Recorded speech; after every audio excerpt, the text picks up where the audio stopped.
Hello everyone, welcome to Rivesh study group. आज है 19 अगस्त 2023। तो चलिए स्टार्ट करते हैं आज के current affairs. Prepare for next health emergency, share technology to close gap, PM Modi said to G20 members. यानी कि जैसा कि हम सबको पता है कि इस टाइम जो प्रेसिडेंटशिप है G20 की, वो हमारे देश के पास है, यानी कि इंडिया के पास है। तो इसी में जो हेल्थ मिनिस्टर्स हैं G20 मेंबर्स के, जो हेल्थ मिनिस्टर इन कंट्रीज के, उनकी जो मीट है वो गुजरात के गांधीनगर में चल रही है। और इसी में पीएम मोदी ने वीडियो कॉल के थ्रू इन 20 मेंबर्स को संबोधित किया और बोला कि हमें जरूरत है कि हमारा जो हेल्थ का इंफ्रास्ट्रक्चर है उसको डेवलप किया जाए, टेक्नोलॉजी उसकी बढ़ाई जाए, ताकि कोई गैप ना क्रिएट हो जाए। क्योंकि हमने ये देखा था जब कोविड-19 आया था तो उसने हमें हेल्थ और हेल्थ इंफ्रास्ट्रक्चर के बारे में बहुत कुछ सिखा दिया था। जैसे कि हमें हेल्दी फूड खाना चाहिए, एक्सरसाइज करनी चाहिए, हाइजीन रखनी चाहिए, ऐसी अच्छी बातें सिखाया तो था ही। लेकिन साथ ही हमने ये भी देखा कि हेल्थ के इंफ्रास्ट्रक्चर, रिसर्च और डेवलपमेंट की कितनी इंपॉर्टेंस है पूरी दुनिया में। अगर ऐसी कोई इमरजेंसी आ जाए तो हमारे पास अच्छे नंबर में हॉस्पिटल, नर्सेस, डॉक्टर्स, बेड, ये सब होना चाहिए, जो कि उस टाइम नहीं हो पा रहा था। उस टाइम इन सब चीजों की कमी पड़ गई थी, वैक्सीन ही नहीं अवेलेबल थी बहुत सी कंट्रीज के पास, इसलिए इतनी ज्यादा जाने गई कोविड-19 में। ये बहुत ही भयानक दृश्य था अगर देखा जाए तो। इसीलिए पीएम मोदी ने कहा है कि ऐसी कोई दोबारा अगर मान लीजिए पैंडेमिक आता है तो उसके लिए हम पहले से ही तैयार हो जाएं, ताकि जो जाने गई हैं या फिर जितनों का लॉस हुआ है वो ना हो। प्रॉपर हेल्थ इंफ्रास्ट्रक्चर हो, प्रॉपर डिवाइसेस हो, प्रॉपर वैक्सीन हो, प्रॉपर लोगों को मेडिसिन मिले, सारी चीजें हो। और ये जो गैप है वो जो ग्लोबल साउथ कंट्रीज हैं, ग्लोबल साउथ कंट्रीज में जिस तरह की इंडिया हो गई, चाइना, इंडोनेशिया, ब्राजील, ये जो कंट्रीज हैं इनके पास इक्वल अवेलेबिलिटी हो टेक्नोलॉजी की, यानी कि किसी एक कंट्री के पास अगर कोई चीज कमी पड़ रही है तो दूसरी से शेयर कर ले, और ऐसी वैसे नौबत भी ना आए। क्योंकि सबके पास ये टेक्नोलॉजी होनी चाहिए ताकि लोग अपने लोगों को बचा सके और दूसरे देश के भी लोगों को बचा सके। इसीलिए ये बात कही गई है कि for equitable availability of technology to close the gap in health care delivery.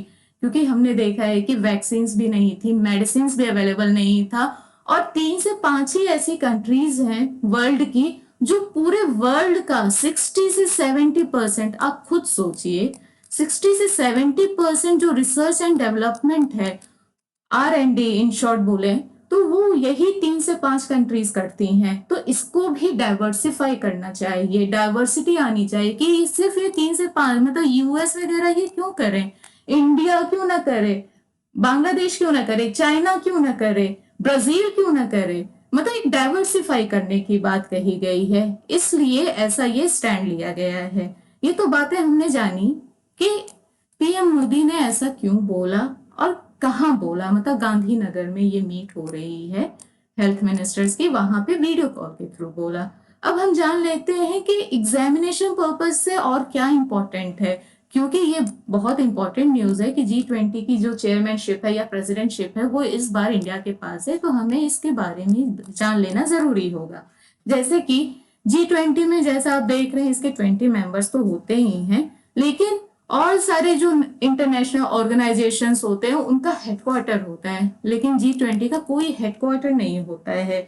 इसलिए इसके पास ट्रोइका होता है। ट्रोइका एक रशियन व्हीकल होता है जिसको कि 3 घोड़े चलाते हैं।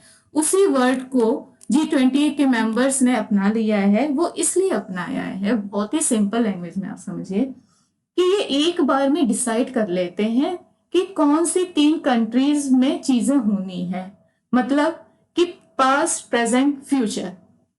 ऐसा मैंने आपको परसों वाले लेक्चर में भी समझाया था करंट अफेयर्स के। अगर आपने वो लेक्चर नहीं मेरा देखा है तो देख लीजिएगा। ऐसा जरूरी नहीं है कि आपने एक दिन का करंट अफेयर्स अगर मिस कर दिया तो उसको आप दूसरे दिन नहीं पढ़ेंगे, क्योंकि कोई भी एग्जाम आपसे ये नहीं बोलता है कि अगर आज 30 अगस्त है तो हम आपको 30 अगस्त की ही करंट अफेयर्स देंगे। नहीं, वो पिछले 1-2 साल की भी करंट अफेयर्स पूछ लेता है। तो आपको मतलब टेंशन मत लीजिए, मतलब अगर आपने नहीं पढ़ा है तो आप पीछे जाके उसको पढ़ लीजिए, रिवाइज कर लीजिए, ताकि चीजें अच्छे से समझ में आती रहें और कोई गैप ना हो। क्योंकि कभी भी कोई गैप नहीं होना चाहिए पढ़ाई में, वरना अगर वो एक बार लिंक टूट जाती तो बहुत मुश्किल होता है कैचअप करना आगे। तो इसके बारे में अब जान लेते हैं, मैंने बहुत ही ज्ञान दे दिया, अब इसके बारे में जान लेते हैं कि जो ट्रोइका है उसको हम बिल्कुल लेमैन लैंग्वेज में समझें तो पास्ट प्रेजेंट फ्यूचर, यानी कि पास्ट में कौन सी कंट्री के पास इसकी प्रेसिडेंटशिप थी, प्रेजेंट में किसके पास है और फ्यूचर में किसके पास होगी। जैसे कि पास्ट में यानी कि 2022 में ये प्रेसिडेंटशिप इंडोनेशिया के पास थी, ठीक है, और इस टाइम प्रेजेंट में इंडिया के पास है, और फ्यूचर यानी कि 2024 में ये प्रेसिडेंटशिप जो है वो ब्राजील के पास होगी। तो समझ गए आप ट्रोइका, इसको आप बहुत ही लेमैन लैंग्वेज में समझिए, past present future, Indonesia, India, Brazil, और फिर बाद में अब आगे भी डिसाइड होगा कि कौन फिर पास्ट कंट्री बन जाएगी, कौन इसका प्रेजेंट होगा, कौन फ्यूचर होगा।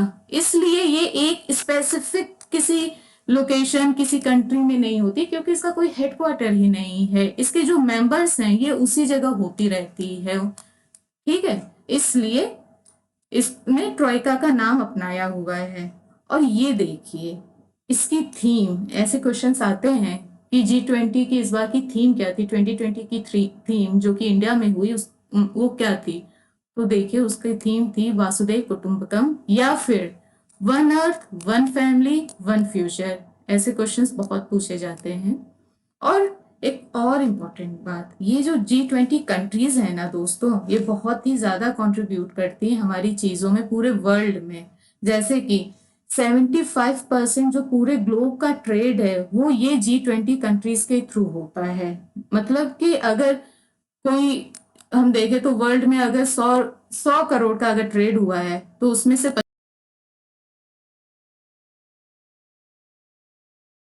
उसके अलावा जो जीडीपी है पूरे वर्ल्ड का 85% वो भी इन्हीं 20 कंट्रीज से आता है। सोचिए जीडीपी भी 85% है इन 20 कंट्रीज से जो कंट्रीब्यूट करते हैं ये लोग पूरे वर्ल्ड में।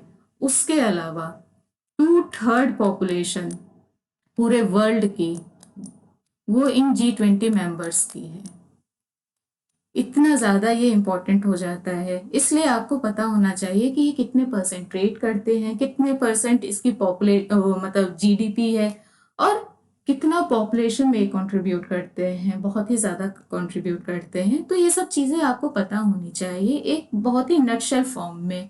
तो ये तो हमने पूरी डिटेल अब जान ली G20 के बारे में। आई होप आपको ये चीजें समझ में आ गई होंगी, और जो चीजें मैंने यहाँ नहीं लिखी हैं और जो मैं समझा रही हूँ, अगर पॉसिबल हो तो आप वो लिखते जाइए, क्योंकि ऐसा नहीं है कि मैं पहले से सोच के बैठी थी कि मैं और भी चीजें बताऊंगी। मतलब ये तो बताना ही होता है, लेकिन कोई कोई फैक्ट्स होते हैं जो हम कभी कभी नहीं बता पाते, भूल जाते हैं, क्योंकि ये बहुत ही इंस्टेंट वे में निकलता है। दूसरा है 12% of sitting MPs of Rajya Sabha billionaires, highest percentage from Andhra Pradesh, Telangana, ADAR।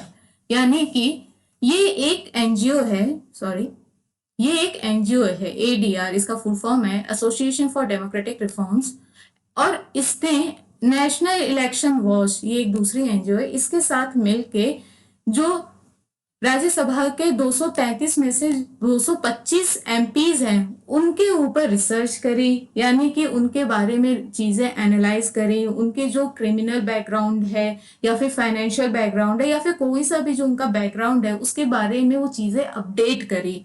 तो उन्होंने ये काम किया और पाया क्या कि 225 इन्होंने 225 एमपीज के ऊपर अपनी एनालिसिस करी है, इसलिए 225 मैं बोल रही हूँ कि 225 में से 12% जो एमपीज हैं राज्यसभा के वो बिलियनियर्स हैं।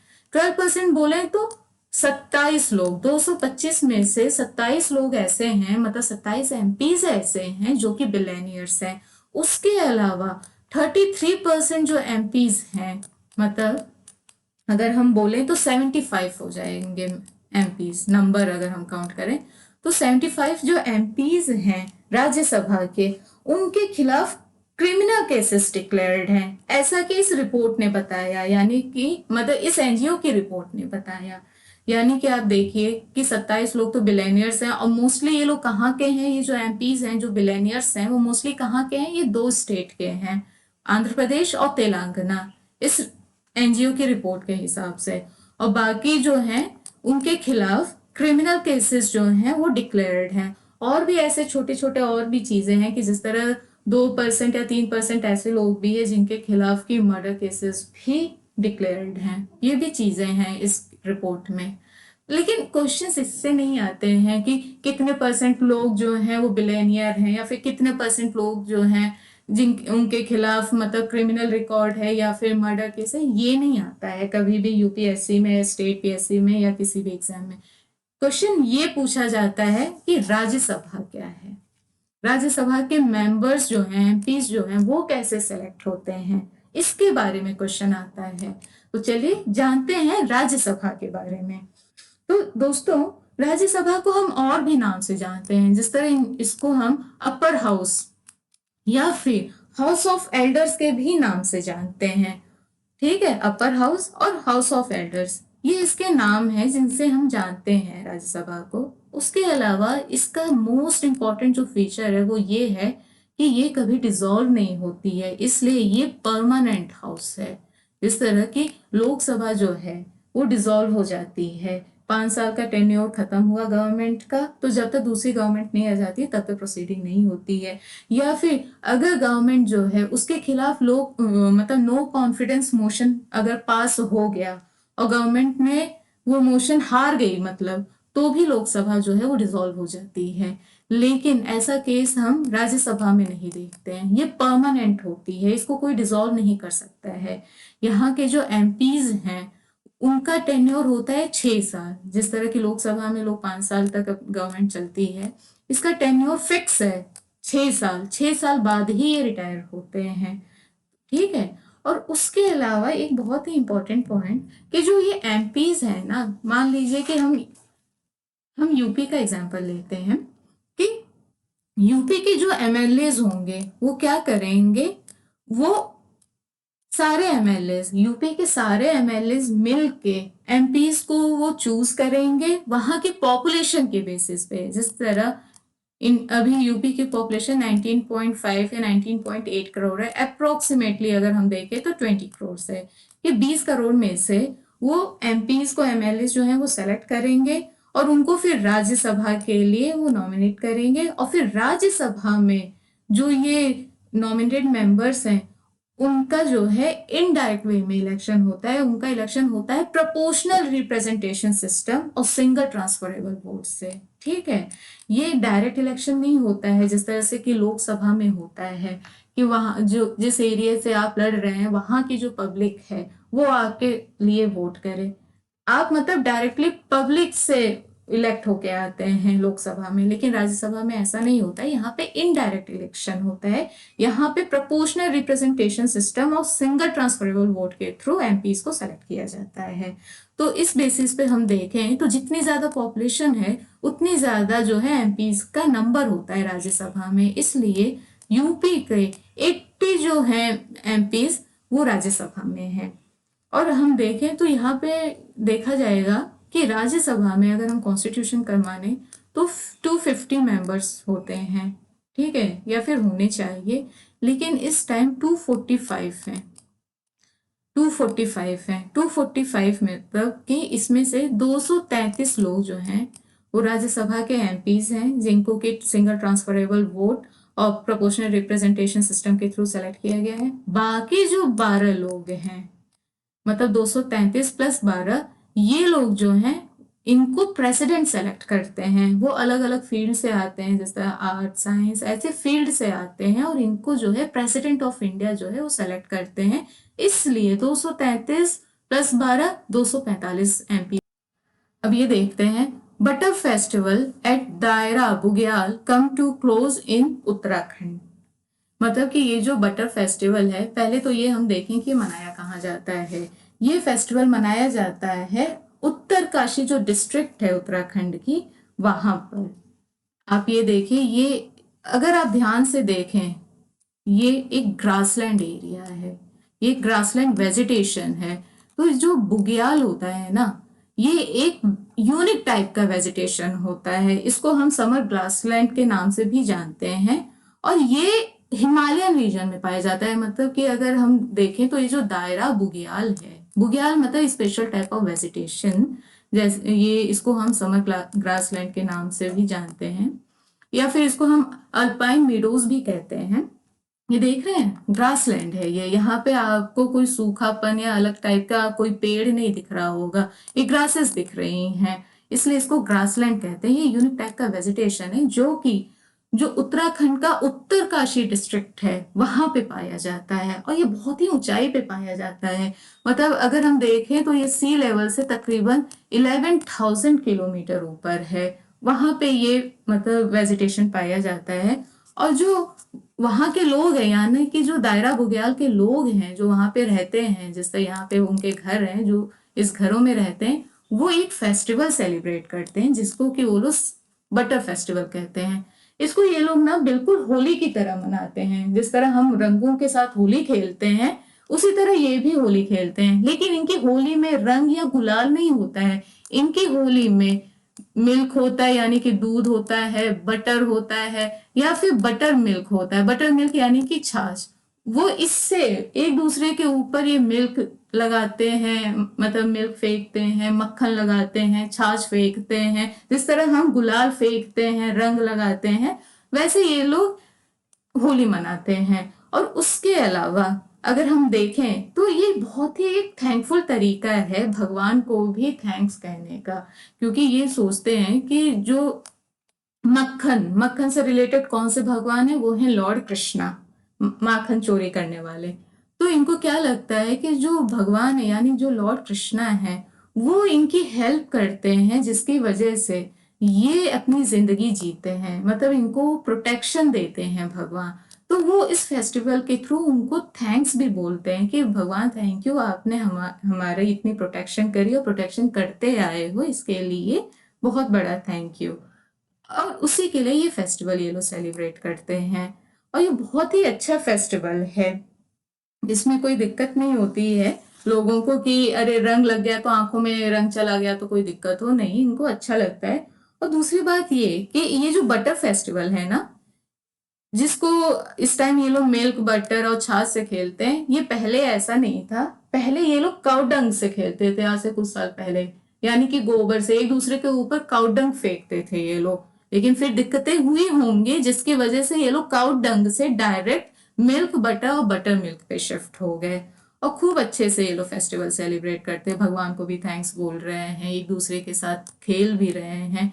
तो इनकी ये अपनी अलग ही होली होती है और बिल्कुल अलग ही वेजिटेशन में ये लोग रहते हैं, जिसको कि हम दायरा बुग्याल कहते हैं। ठीक है, तो ये हमने जाना इस फेस्टिवल के बारे में, यहाँ की वेजिटेशन के बारे में, यहाँ के लोगों के बारे में। अब चलिए आगे बढ़ते हैं।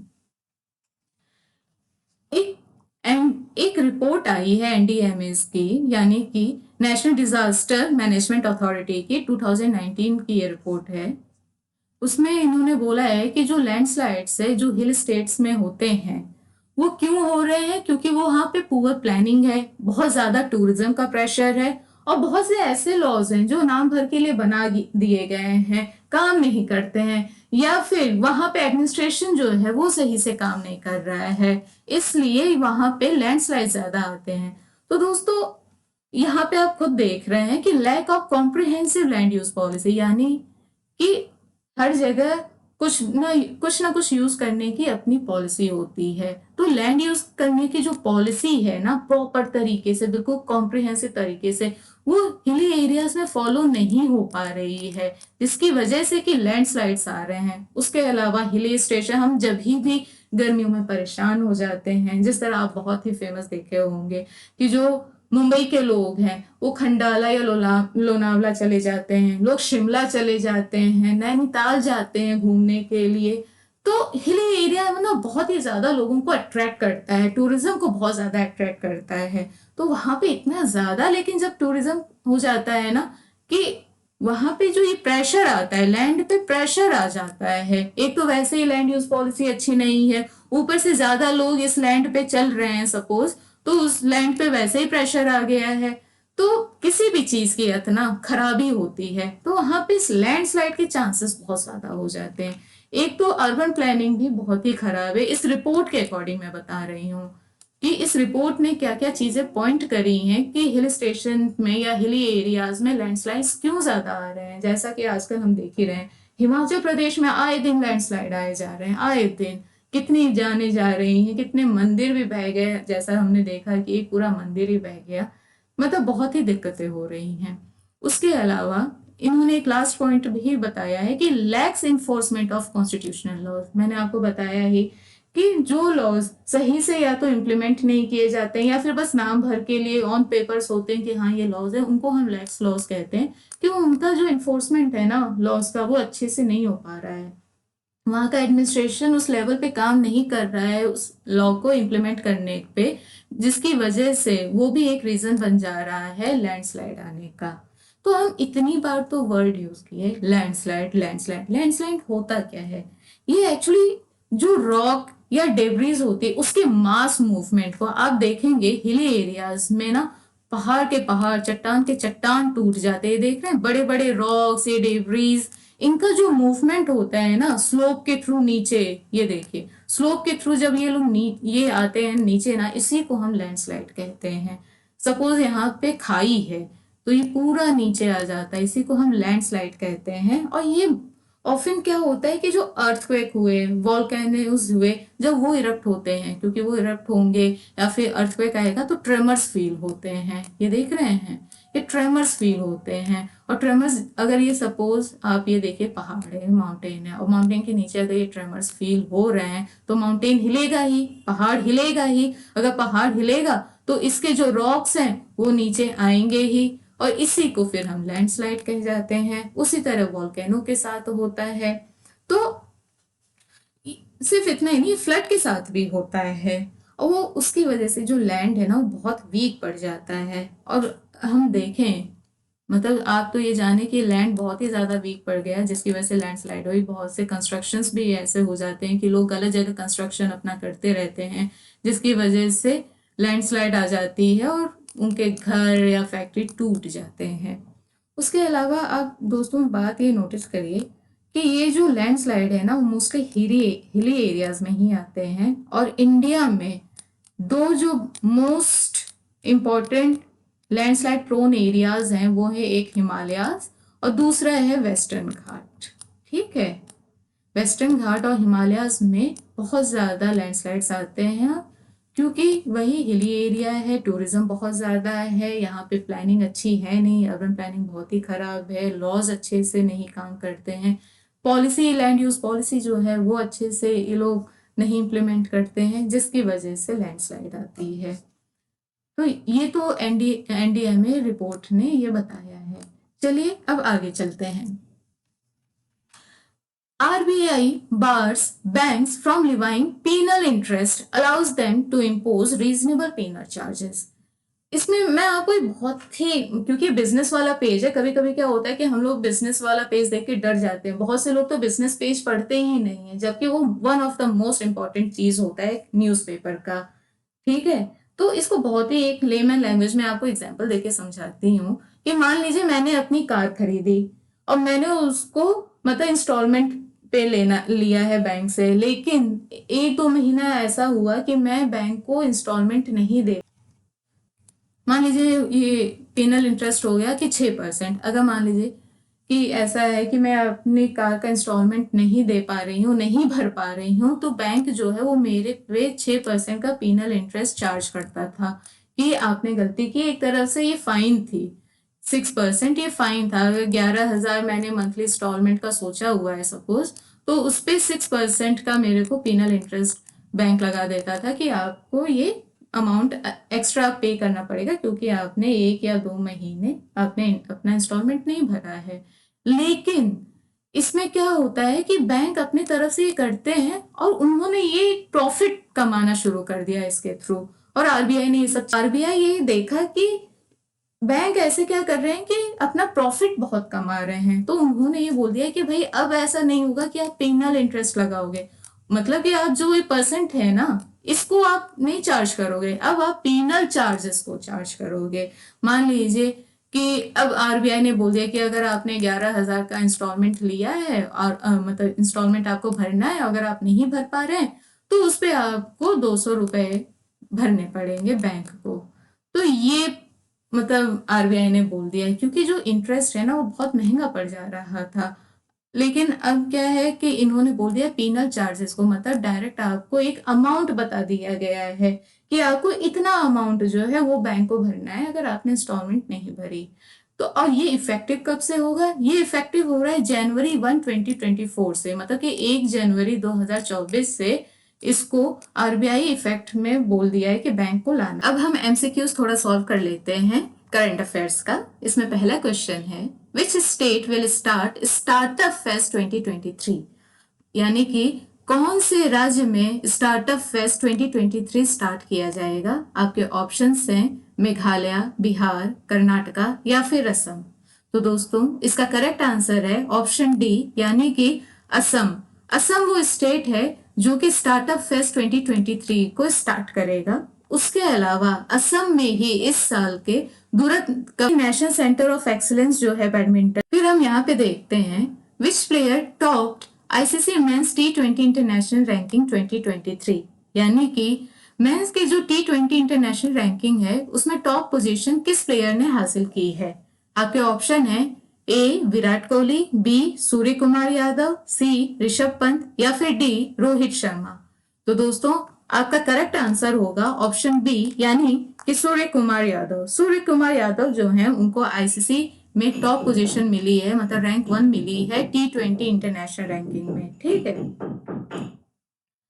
फिर है question, Kamlesh Varshney and Amarjeet Singh are appointed as whole time members of which organisation? Option है A RBI, B SEBI, C SBI या फिर डी एनएचआरसी। तो दोस्तों आपका करेक्ट आंसर होगा ऑप्शन बी, यानी कि सेबी। सेबी का फुल फॉर्म होता है securities and exchange board of India. ये एक स्टैट्यूटरी बॉडी है और एक ये रेगुलेटरी बॉडी है जो कि ये मतलब जो मार्केट है उसको रेगुलेट करती है।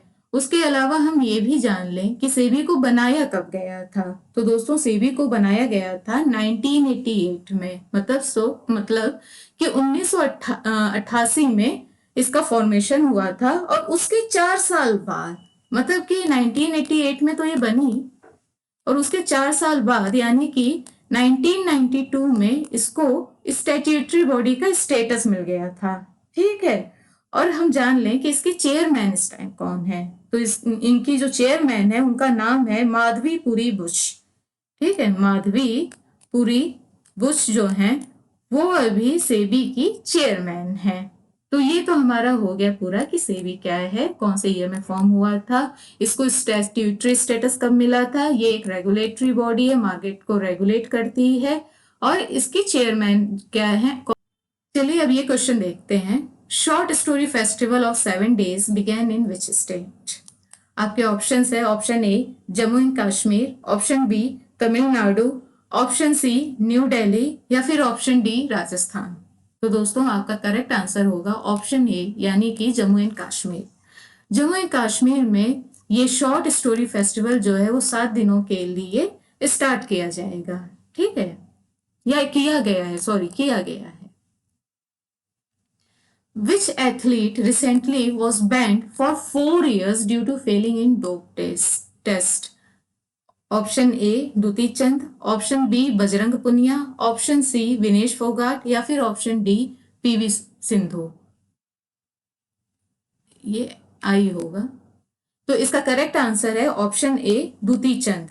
दुती चंद को क्या है कि उन्होंने डोप टेस्ट में वो फेल कर गई हैं, जिसकी वजह से कि वो अब 4 साल तक खेल नहीं पाएंगे, उन पे 4 साल का बैन लगा दिया गया है। ठीक है, और वो ये है कहाँ की? ये है उड़ीसा की रहने वाली। चलिए अब और आगे बढ़ते हैं। Which state government will make check dams to conserve ground water? Option A Uttar Pradesh, option B Assam, option C Bihar, option D Andhra Pradesh. तो दोस्तों इसका करेक्ट आंसर है ऑप्शन ए, यानी कि उत्तर प्रदेश। तो उत्तर प्रदेश गवर्नमेंट ने ये बोला है कि वो चेक डैम बनाएंगी ग्राउंड वाटर को कंजर्व करने के लिए, क्योंकि आजकल हमें पता है कि हमारे पूरी कंट्री में वाटर नीति आयोग की उसकी अगर हम देखें तो उसमें ये बोला था रिपोर्ट में कि इंडिया जो है वो अपनी हिस्ट्री में वर्स्ट वाटर क्राइसिस से इस टाइम सफर कर रहा है और लगभग 600 मिलियन लोग जो हैं उनके पास पीने तक का पानी नहीं बच पा रहा है, मतलब वाटर डिप्राइव्ड हैं वो लोग। और अगर देखा जाए तो 2021 तक, मतलब 2021 तक जो मेट्रो सिटीज हैं, जैसे कि बेंगलोर है, दिल्ली है, हैदराबाद या चेन्नई, यहाँ का ग्राउंड वाटर ऑलमोस्ट सूख चुका है। ये एक डेटा है, एक रिपोर्ट है उसके हिसाब से कि दिल्ली, बेंगलोर, हैदराबाद और चेन्नई, इनका जो ग्राउंड वाटर है, जो ग्राउंड वाटर के जो रिसोर्सेज हैं या फिर वो बिल्कुल एग्जॉस्ट हो चुके हैं।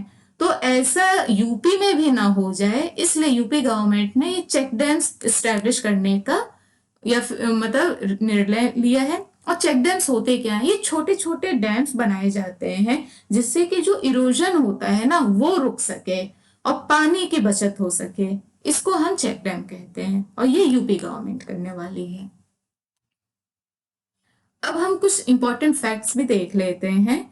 अभी हमने एमसीक्यूज देखा, उसके पहले हमने डिटेल एक्सप्लेनेशन देखी। अब हम इंपॉर्टेंट फैक्ट्स देख लेते हैं जो वन लाइनर हैं, जैसे कि आज है 19 अगस्त और 19 अगस्त को हम सेलिब्रेट करते हैं वर्ल्ड ह्यूमैनिटेरियन डे। उसके फिर हम देखते हैं कि फ्लड वॉच जो है वो एक एप्लीकेशन है जिसको कि लॉन्च किया गया है रियल टाइम फ्लड अपडेट के लिए। ठीक है, फ्लड वॉच को एक एप्लीकेशन को मतलब लॉन्च किया गया है रियल टाइम फ्लड अपडेट के लिए, ताकि कि फ्लड आने से पहले ही हमें अपडेट मिल जाए और हम लोगों को वहां से और अच्छे से इवैक्यूएट कर सकें। अभी भी होते हैं लेकिन इससे और अच्छा मतलब हो जाएगा, इवैक्यूएशन पहले हो जाएगा, चीजें मतलब लॉस कम होगा, लोगों का ह्यूमन लॉस कम होगा, लाइवलीहुड लॉस कम होगा, प्रॉपर्टी, नेचुरल, ये सारी चीजें।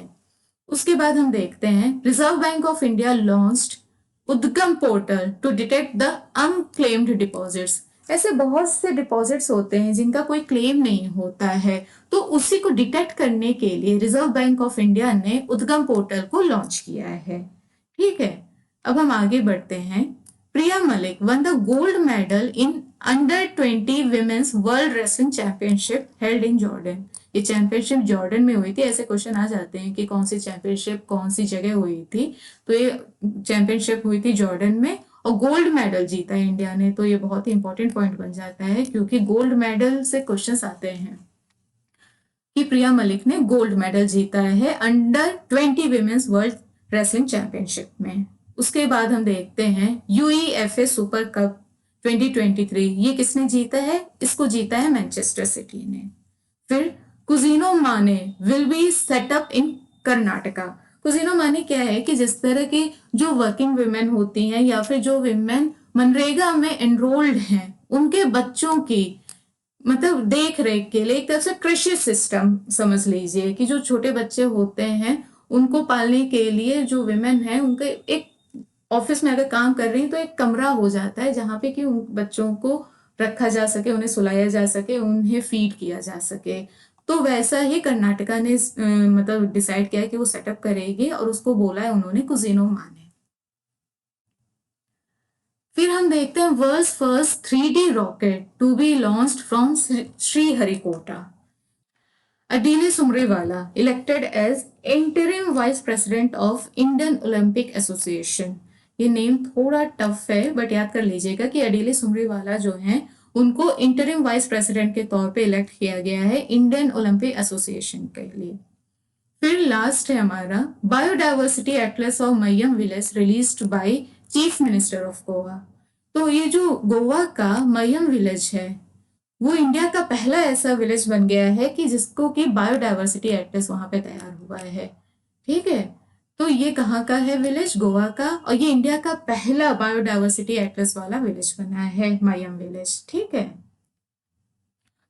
Food festival started in new Delhi.